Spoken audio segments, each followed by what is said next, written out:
Hey, everybody. Welcome. We did it. We are here. It's been many months in the making, behind the scenes, and many weeks of your patience for those in the cohort. My name is Joe Nicole. I am your senior brand ambassador for our Irish whiskey at Pernod Ricard. And I am genuinely excited to kick off this new adventure with you. Now, you can ask my mom. I was never one to be excited about school, but this one hits a little different because I have been very much looking forward to this class with you all. And even more so, I am excited for who you get to meet and who you get to learn from over the coming weeks. For those that don't know, I will be your host for this course for the next 5 weeks, but I'm not flying this plane by myself. I will be joined by distillery guests each week, and they will guide us along the way for our Irish whiskey journey. Today, I have two wonderful women joining me from Ireland. Carol Quinn, who is the head of archives at Irish Distillers. She is the keeper of some incredible whiskey history, and she's going to share that with us today. And I also have Ciara McArdle, who is an Irish Whiskey Academy tutor. She's an international brand ambassador. So you are in very good hands, and you will hear much more from them, but in just a moment. Before we do that, we have a lot of people tuning in who are not of our 50-person cohort. So those of you that might be wondering and just clicked on this link, you're probably going, wait, what exactly is this? Well, this is the very first extension of the Irish Whiskey Certification Program to the US. Typically, this is very intimate and in person over in County Cork. But this is a partnership between Portland Cocktail Week and Irish Whiskey Academy, and of course, our shining star, Jameson Black Barrel. And over the next 5 weeks, we have 50 top bar professionals, all the cool kids behind the stick, and they're from across the country, and they're going to get an inside look at what makes Irish whiskey so very special. We're talking grain to glass, raw materials, distillation, maturation, blending, all the fun secrets and stories that make the stuff. And each session is going to be led by the Midleton Distillery, myself, and our fun guest speakers. And we're going to come to you live from Ireland every Tuesday and Wednesday. And as I said, each week will feature a key person to tell you about their roles and really dive into Irish whiskey from their perspective. So whether you're here to sharpen your skills, deepen your whiskey knowledge, or you accidentally clicked the link and now you're here, you're in for something special. Now, for today's session, we're going to the beginning, right? We can't talk about the present unless we talk about the past. And we're going to get into the history of it all, the history of Jameson. Carol's going to take us down that path to the streets of Dublin in the 18th century, to the golden age of whiskey, to the fall and rise again, and of course, all the way to its modern day home right there at the Midleton Distillery. And you're also going to get to see some cool photos and some archival materials that'll help bring it all to life. So before we dive in, quick favor. This is how it is in the content world, guys. We need your help spreading the word, right? If you could do us a massive favor, like us on Facebook, subscribe on the YouTube, follow us on Instagram, and most importantly, drop your comments and questions below. We will try to get to as many questions as we can. If we don't do it at the end of this course, we will get to you in the emails and we'll get to you in the chats. But especially if you're one of our 50 students, right?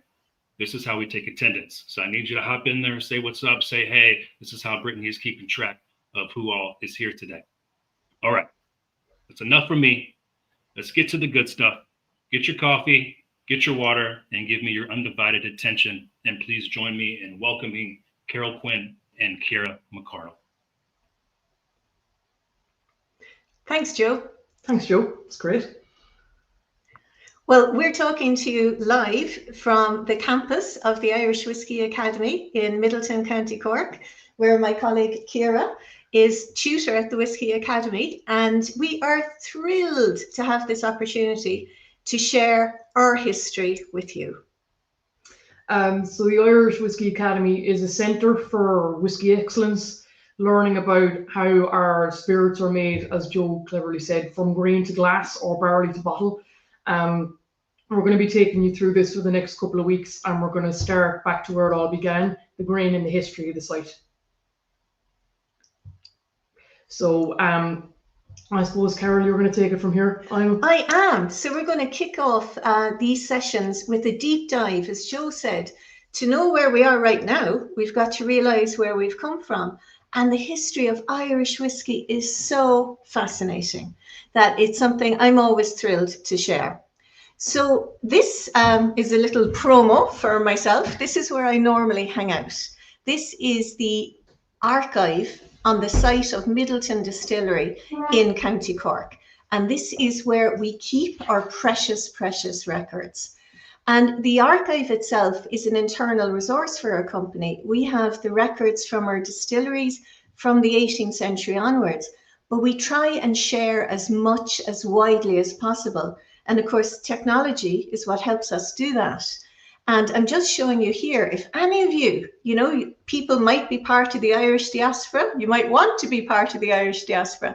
If you think you've had an ancestor who perhaps was employed by Jameson, you can search via ancestry.com the Jameson employment books. So that's just a little snippet. So to talk first about the history of Irish whiskey, really it's an 18th century beginning. And the gentleman that you're looking at here, leaning on what is quite a hefty book there, that is Dr. Samuel Johnson, who in 1755 wrote the first dictionary of the English language. So of course we immediately go straight to W, and he tells us the Irish sort is particularly distinguished for its pleasant and mild flavour. The Highland sort is somewhat hotter, and by corruption in Scotch, they call it whiskey. So what we see here is back as far as 1755, there is an ability to distinguish between Irish whiskey and Scotch whiskey. They are very, very different drinks. And through telling you about the history of Irish whiskey, I'm going to try and bring that difference to light for you. Now, the main point, and don't worry, you're not going to be getting loads of slides with loads of dense history. There will be the photographs that Joe promised you, but just to show you the divergence between Irish and Scotch. It all centers around this date, 1785, when there was a malt tax applied in Ireland, not in Scotland. And malt, which is malted barley, was the main raw ingredient of whiskey at that time. So what this meant, this tax, is that for the Irish distillers, they paid a tax on the output of their distilling, the spirit, but they also now were paying a tax on the raw ingredient. They were being double taxed. They obviously didn't want this. So they decided to put less malted barley into their mash bill, which is the recipe for whiskey. And it resulted in a whiskey that had a lovely, creamy mouthfeel. And this is the origin of pot still whiskey. And even after the malt tax was repealed, the Irish consumer preferred pot still over pure malt. And you can see there in 1832, there was a census done of all the distilling in Ireland. And out of a total production in the country of 8 million gallons of whiskey, only 70,000 was malt.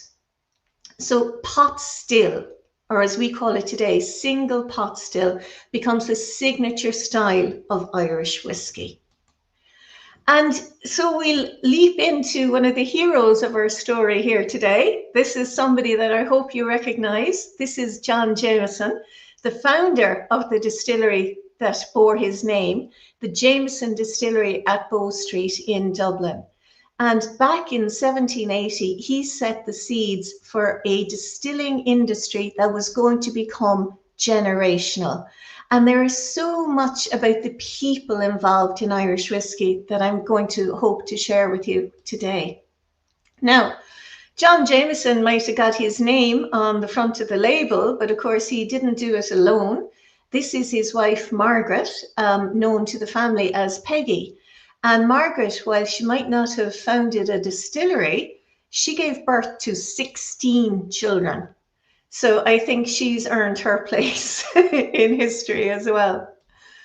And John Jameson, the founder, was really focused on setting up a business that could be generational, something that he could pass to his children and their children. And in fact, there were 4 members of the Jameson family called John Jameson, who one after the other were in charge of the distillery at Bow Street. the founder, John Jameson.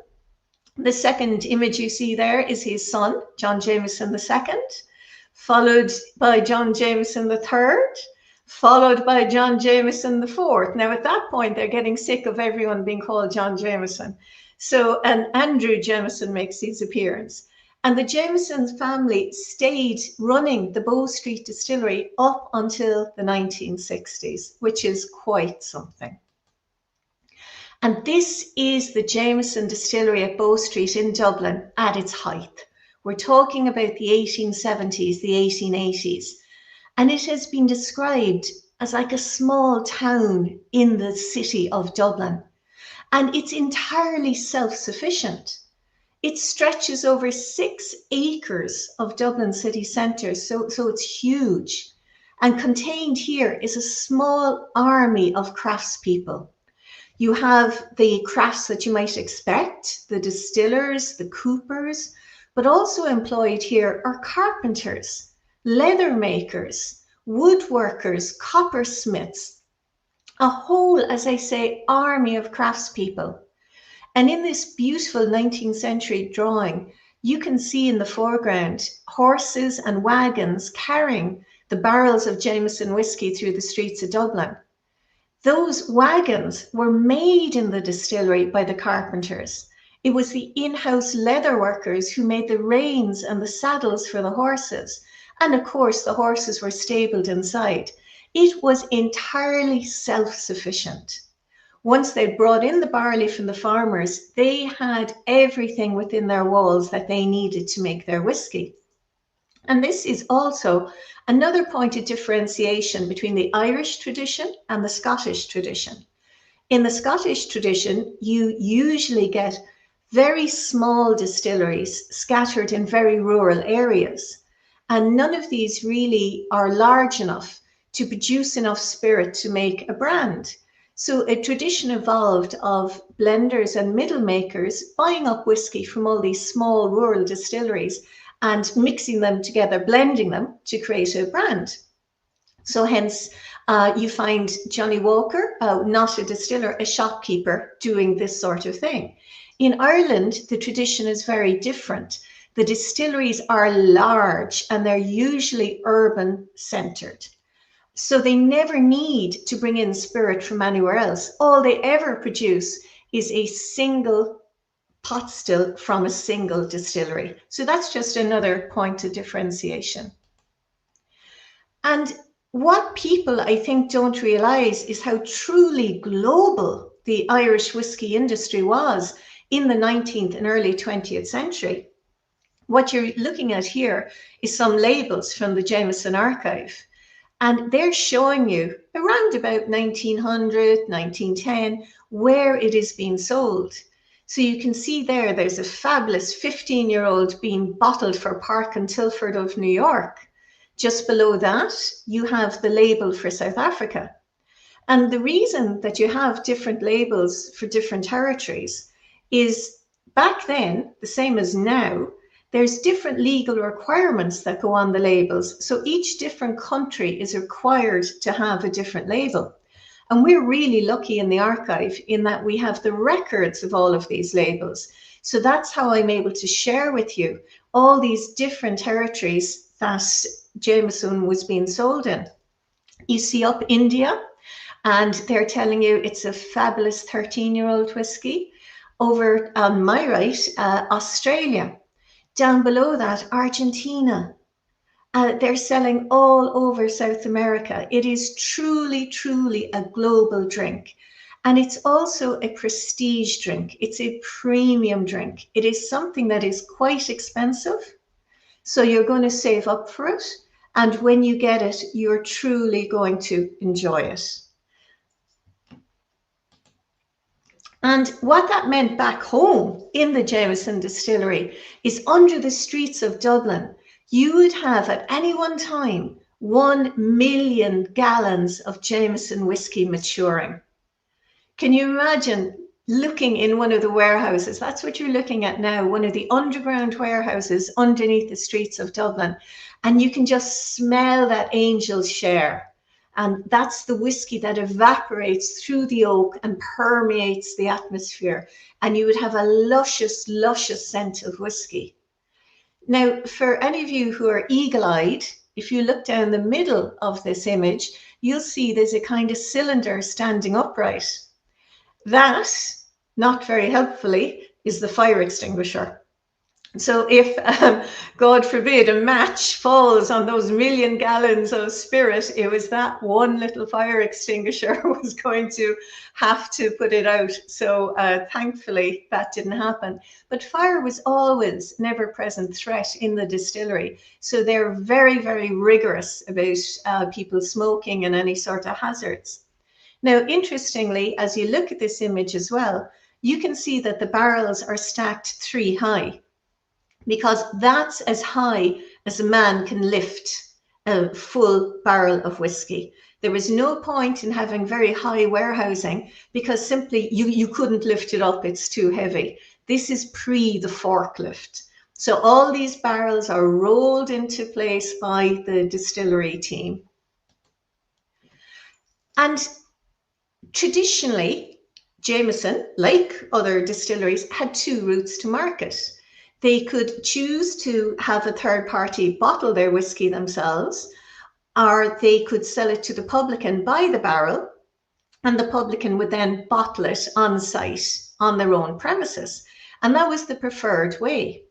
Now, as the 19th century progressed, there was a rise in Dublin of wine and spirit merchants who had duty-free warehouses. And what that meant is that you could store spirit or wine without paying tax on it. You paid the tax, the duty, once you sold it to the customer. So it meant that these facilities, these duty-free warehouses, existed around Dublin for wine merchants. And the wine merchants would import the wine in the barrel, in the cask, and they would decant it themselves into bottles. So it meant that they had a lot of empty barrels lying around. So when they went to the distillery to purchase whiskey, they said, well, could we get a discount if we supply our own barrels? You know, the mechanism for transporting the whiskey, can we get a discount? And the distillery said, yeah, that seems fair. Why not? So one of those companies was a wine importer called Mitchell & Son. So they imported a lot of wine into Dublin, and they brought their empty barrels down to the Jameson Distillery, filled it with Jameson whiskey, and then stored it for longer than usual in their duty-free warehouse. And they noticed that the whiskey was taking on an extra flavour. It was taking on the attributes of the wine casks. And they went back to the Jameson and they said, we think we've come up with something new. And Jameson were like, well, not sure how we feel about this. We think our whiskey is perfect as it is. And they said, no, try it, taste it. And they realized that this wonderful finish was something exceptional. And this is where you had the rise of what is known as the spot whiskies, with Green Spot being the most famous. And something similar happened with another fan favorite, Redbreast whiskey. That was a firm called W&A Gilby, who, like the Mitchells, were also wine importers, and they imported a lot of sherry. And they did the same thing. They brought their empty sherry butts up to the Jameson Distillery and said, again, can we get a bit of a discount if we use our own transportation? And they also matured the whiskey in their duty-free warehouses. And it took on this much heavier sherry note, this very famous Christmas cake, this heavily fruited flavor. And that became the brand known as Redbreast. So you'll see from these 2 historic labels, they are telling you very clearly where the spirit is coming from. It is coming from the Jameson Distillery, but it is something different to the routine Jameson, which at that time was a 7-year-old single pot still. So it's this additional cask finish that came about really because of a happy accident, because of maybe a cost-saving exercise, and the fact that the whiskey was allowed to mature for a little bit longer in these casks. So today, the Spot range and Redbreast are brands that are very, very close to our heart, and we make them here in the Midleton Distillery. So the distillery, as I think I mentioned before, was a hive of activity. At any point, you'd have up to 200 people employed there in all sorts of different roles. And in the image there, you see some of the hardest working members of the distillery, the horses, who would have been kept in the stables at Bow Street and were looked after by specialist grooms and ostlers as well. And what you also see in the insert there is a gentleman known as James Leach. And this photograph is from 1926, almost 100 years ago. And James Leach, he died in 1952 after an absolutely incredible 59 years service at Bow Street. 59 years. He was a clerk in the spirits store, an administrative worker, and it was his job to log the barrels in, the barrels out, the amount of liquid that was coming in, the amount of liquid that was going out. A crucial and very, very key role. So what James also was an animal lover. He was somebody who absolutely loved nature and he loved animals. And I know this because I was contacted by his granddaughter who was looking for information on the working conditions of her grandfather. And she shared with me a little bit of his story. And what he loved to do during his lunch break was go down to the stables, visit the horses, and he would bring an apple or he'd bring a carrot and he would just rub them and talk to them. It was something, you know, that gave him great pleasure in life. And he lived locally to the distillery, in fact, in a house built by the Jameson family for their employees. And when he died, his funeral cortege was brought past the gates of the distillery, and the horses were all brought out to say goodbye one last time to their old friend. And I just love that story because it shows you the human element behind this whiskey. It's not a faceless whiskey. It's made by people. And it's made by people with passions and emotions the same as we have today. And every drop of Jameson contains their stories. And that's why we have an archive. That's why we hang on to our history. And that's why we at Jameson are so proud of our history, because it is all of these stories together. And the Jameson family recognized that it was a team that made their whiskey. Their name might have been on the label. And of course, the distiller, you might say, was at the top of the triangle. But if the guy whose job it was to open the door didn't turn up that day, well, there's no whiskey being made. And they gave honor to the team that made their whiskey again in the 1920s by commissioning this little emblem. You see him there in the corner. That is the Jameson Barrelman. And in the 1920s, the Jameson family commissioned the same graphic designers actually who designed the tube stop signage in London to come up with this emblem who would symbolize the entire team who made the whiskey. So you have this very stylized person carrying a barrel. Now, before anyone rushes out and tries to find a handy barrel and tries to lift it like that, you can't. This is a very, very stylized image. And he was put on the label as an age signifier. At that time, Jameson whiskey was usually sold as a 7-year-old whiskey. So if you look at our little barrelman down there, his barrel has V11. That is Roman numerals for 7. So he's an age signifier. But for the last 100 years, in one form or another, that barrelman has been on our labels and on our bottles, signifying that it is a team. It is the team here at the distillery who all together, no one more important than anyone else, is making the whiskey and sharing it with the world. So you have this incredible whiskey, a premium product made with great quality and care by an absolutely fantastic team in the heart of Dublin. So you're kind of thinking, why wasn't Jameson conquering the world forever?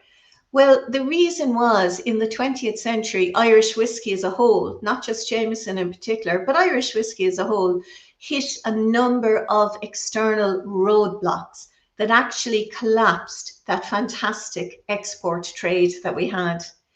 Now, the reasons are many. If I could give an entire lecture on those reasons, but just to share some of the main ones with you. First of all, of course, the First World War. Ireland, for anyone who isn't familiar, is an island at the edge of Europe.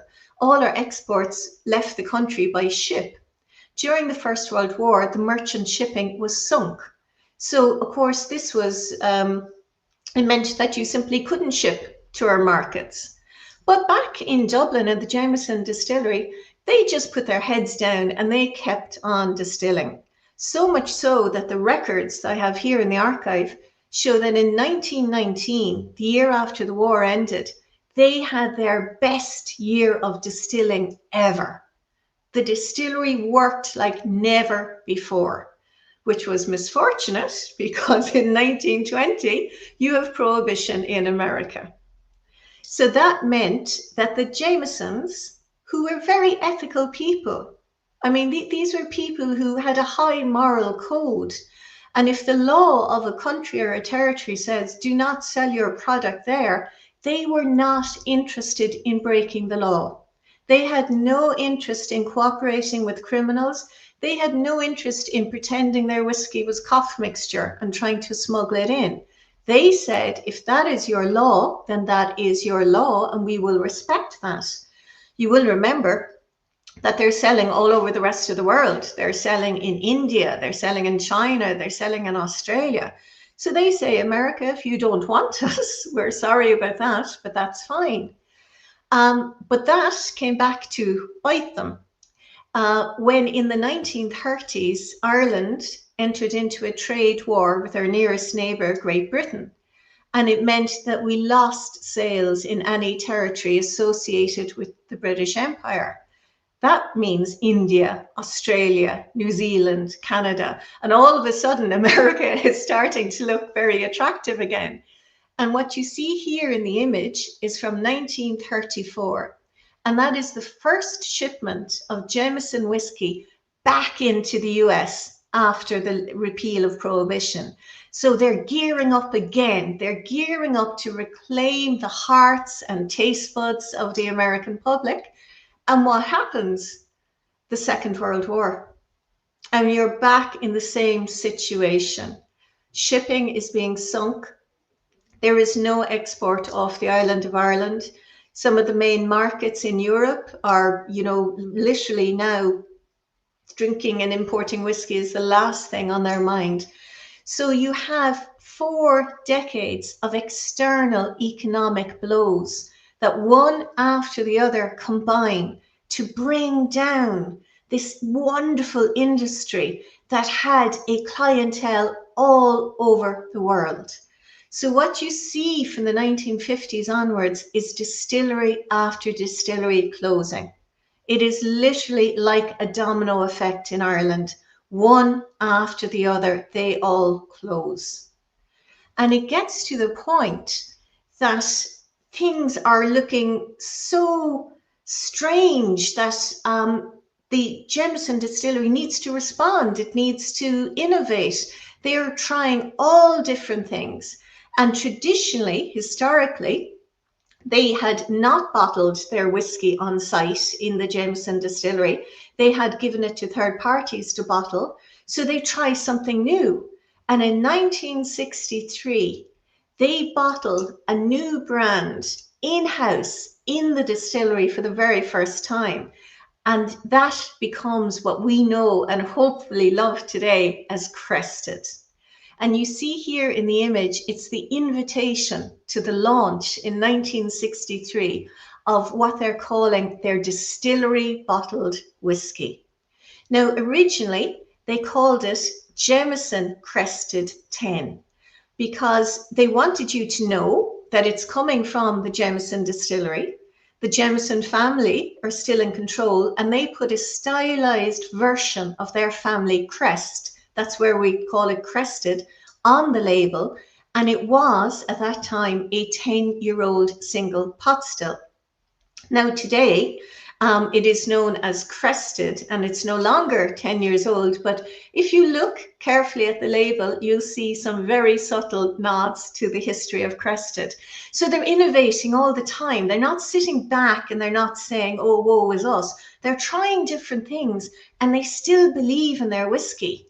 They haven't compromised in any way in terms of quality or raw ingredients. They are still making a premium product. But it gets so bad that by the 1960s, there are only 3 Irish whiskey distilleries left operating in the Republic of Ireland, just 3. So that means there's only 3 distilling teams, 3 head distillers who know how to make Irish whiskey, literally in the world. So those 3 companies are John Jameson and Son, John Power and Son, and the Midleton Distillery. And they have been in competition with each other for literally hundreds of years. And they are now in competition for the tiny domestic market in Ireland. And they realize that if they stay in competition with each other, they're going to wipe each other out. And not only that, but they're going to wipe out the knowledge and the ability to make Irish whiskey.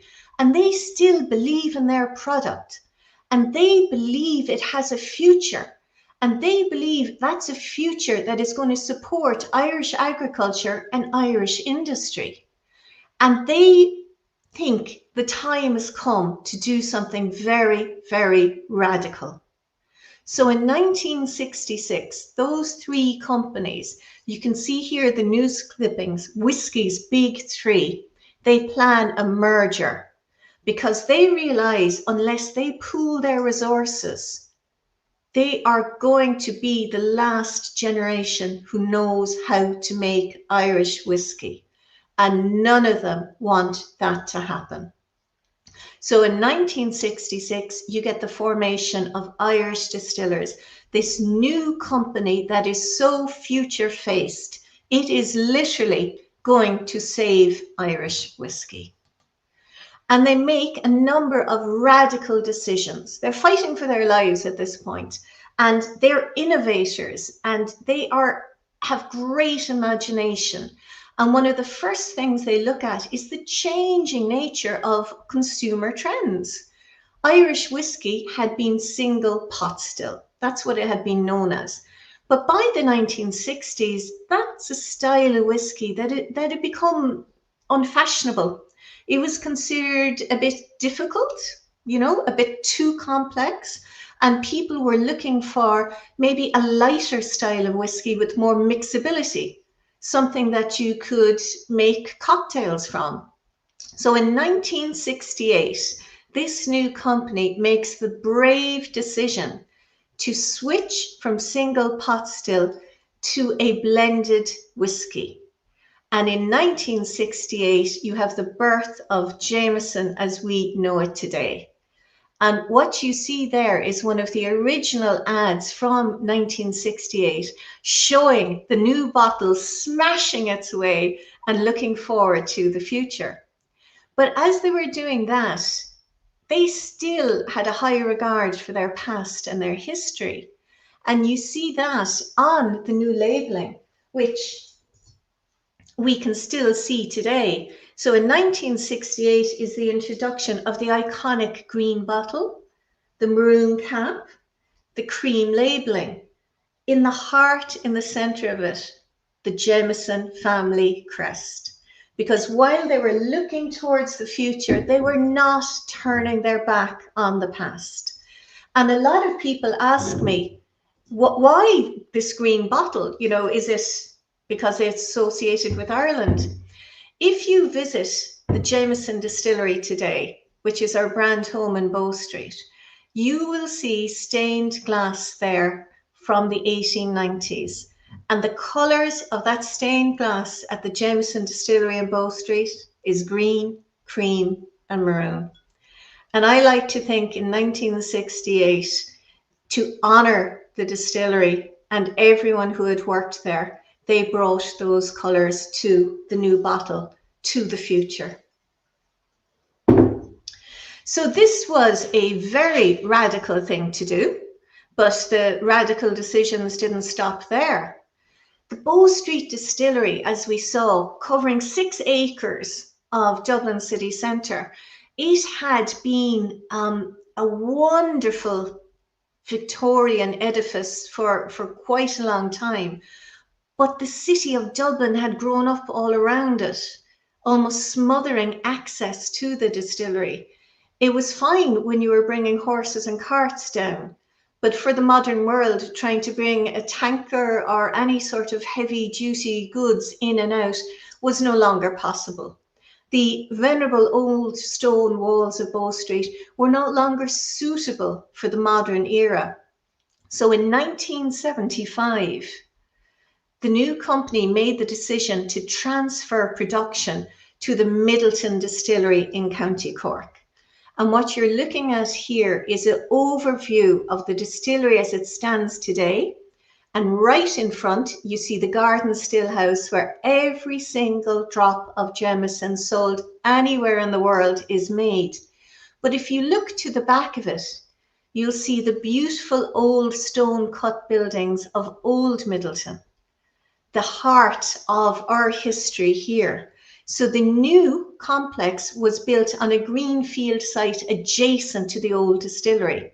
And that's what the Cork site here in Middleton offered that Dublin didn't, that greenfield area to expand. And in 1975, they built what was at that point Europe's most modern distillation plant. And it was built specifically to be able to distill the signature styles of those 3 companies that had come together to form Irish Distillers. Literally, there had never been seen anything like this in the history of Irish whiskey before. So it's a story of bravery and imagination. And the new company was struggling to regain its export market, really.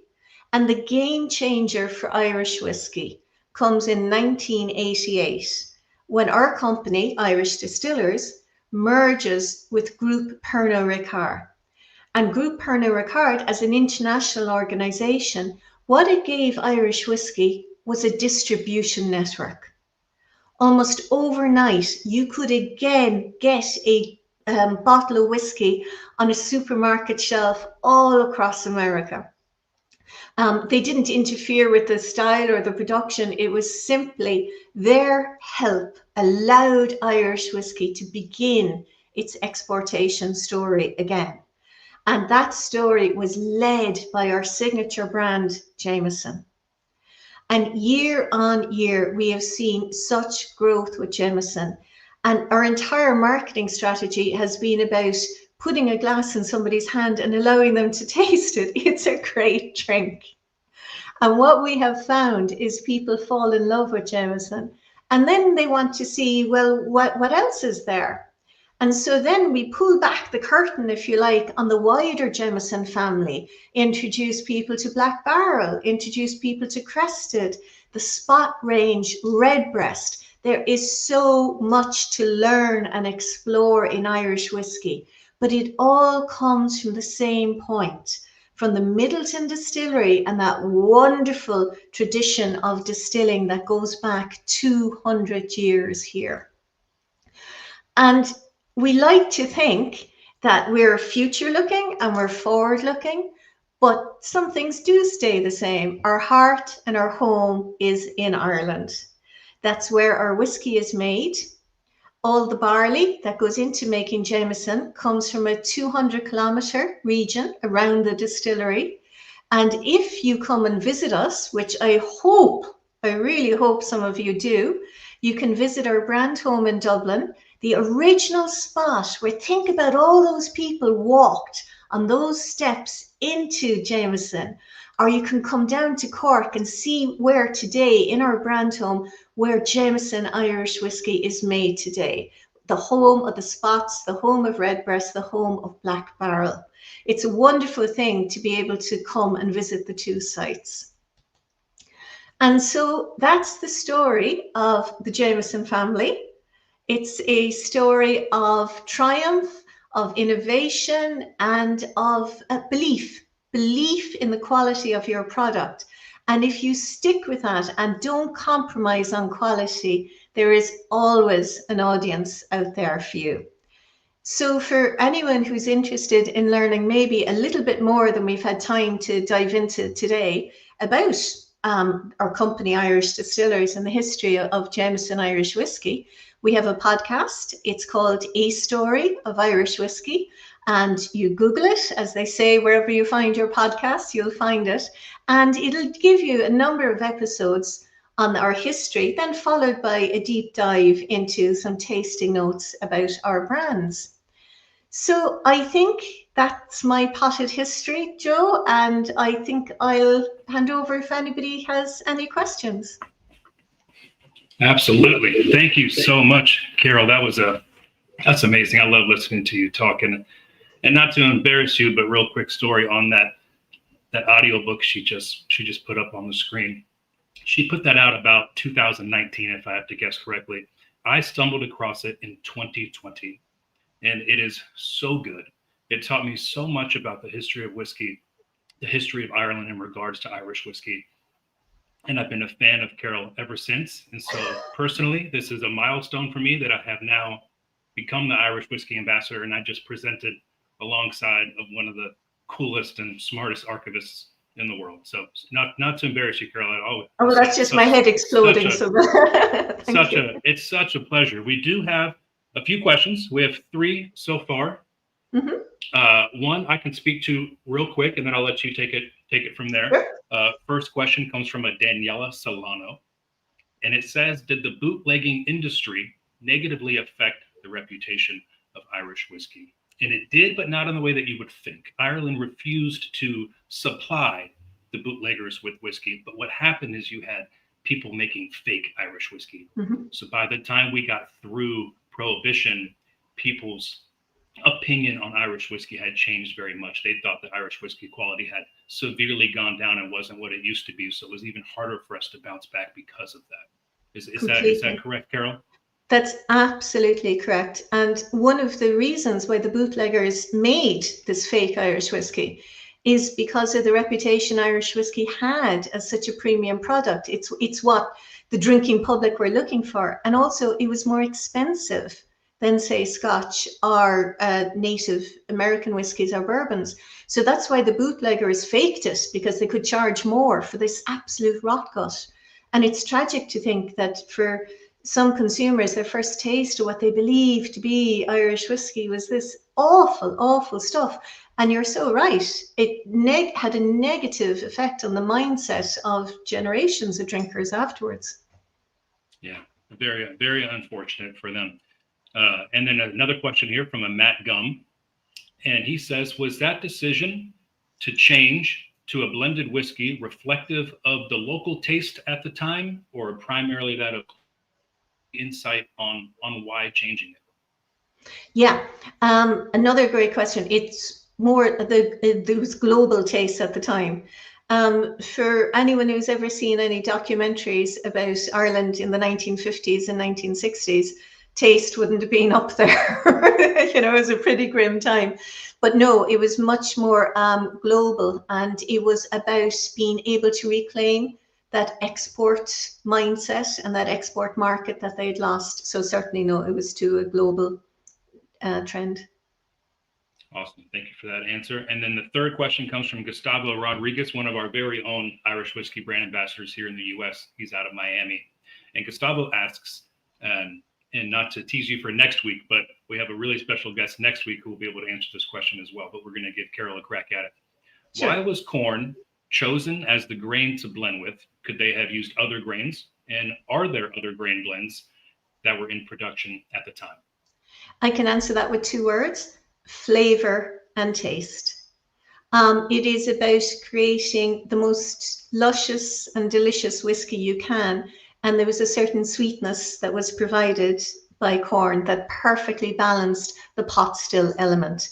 And no, there weren't other grain blends in production at the time.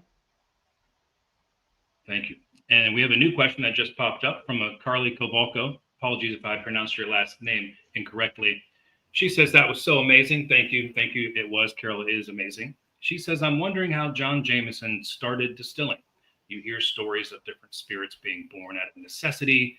And was it an accident? Or I'm just kind of wondering how he got started. And I know you spoke to that a little bit, but go ahead and elaborate if you like. Sure. So we're talking about John Jameson the first, not numbers 2, 3, or 4. And he actually was born in Scotland in an area that was surrounded by distilling. So he would have been exposed to that all his life. Now, he wasn't originally a distiller. He was, in fact, a lawyer. That was his background. And that background allowed him to see that around 1780, the law was changing in Ireland and distilleries were being licensed for the first time. Dublin at this period was the second city of the British Empire. It was second only to London. It was a place of great sophistication. The shops were full of luxury goods. And he saw opportunities in distilling in Ireland that simply didn't exist for him at home. So it was a real entrepreneurial mindset brought him to Ireland, where distilling was already happening in the Bow Street area. Awesome. Now, correct me if I'm wrong, Carol. Was the Bow Street Distillery originally owned by the Steins, and then over time, John Jameson worked his way up to become the sole owner of that distillery? No, that's incorrect. I've seen that. I suppose this is where we say don't believe everything you read on the internet. Yeah. There was a second distillery in Dublin, literally across the Liffey, called Marrowbone Lane, and the Steins were involved there. And John Jameson I had 4 sons who followed him into distilling, with John Jameson II in Bow Street. And 2 other sons, James and William, joined the Steins across the river in Marrowbone Distillery. Gotcha. I like to debunk stuff. I've heard that one a few times out there in the world, and I knew that one didn't have a ton of truth. Well, the thing is, I don't mind as long as people are talking about Irish whiskey. I'm thrilled that people are talking about Jameson like that. Oh, man. Okay, so we have a couple more quick questions. Ebony Long asks, did selling it in the barrels rather than bottling it make it easier for bootleggers? I suppose it did. I suppose when you think about it like that, because a sealed and corked bottle with a label is harder to counterfeit. It possibly did, but it would have been transported to the US legitimately prior to Prohibition in the barrel, but it would have been bottled by the distributor. For example, the main importer into the US for quite a long period was a company called W&A Taylor in New York. So they would have actually sold it to the consumer in the bottle. They would have bottled it on site in New York. Thank you. And then the last question, just a quick recap. What were the 3 families that created the formation of the Irish distillers? Sure. So you had the Jameson family running the Jameson Distillery at Bow Street, the Powers family, who were responsible for Powers Whiskey, and down here in Middleton, it was the Murphy family, all of whom descendants of the founders of those 3 original companies.